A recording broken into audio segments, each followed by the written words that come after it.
శ్రీమాత్రే నమః అండి. డిసెంబర్ 2వ తారీఖు పొలిపాడ్యమితో పాటు సోమమావాస్య అండి.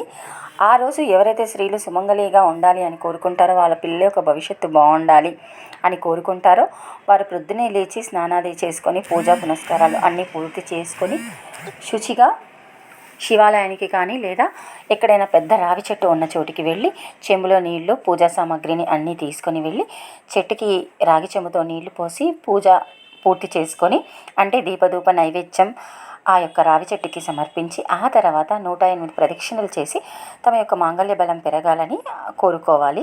శివాలయంలో అభిషేకం చేసి ఆ తర్వాత అక్కడ కూడా నైవేద్యం పెట్టాలి. ఇలా చేయటం వల్ల వారి యొక్క మాంగళ్య బలం పెరుగుతుంది. ఇంకోటి ఏంటి అంటే వాళ్ళ యొక్క పిల్లల భవిష్యత్తు బాగుంటుంది. ఈ విధంగా మనము లెక్క మర్చిపోతాం 108 అనుకుంటే 108 వక్కలు కానీ 108 ఖర్జూరాలు కానీ తీసుకొని వెళ్ళి 108 ప్రదక్షిణలు చేయండి.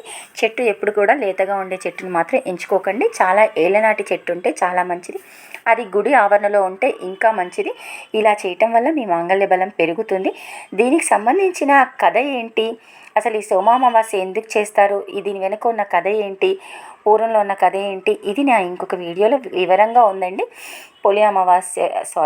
పొలిపాడ్యమితో పాటు సోమామావాస్యని కూడా చేసుకోండి. మీ మాంగళ్య బలాన్ని పెంచుకోండి.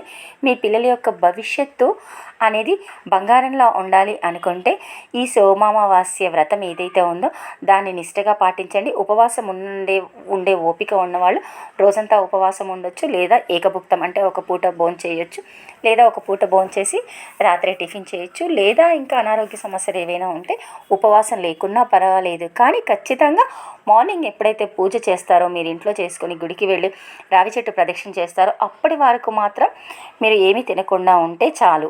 ఈ విధంగా చేయండి. శ్రీమాత్రే నమః.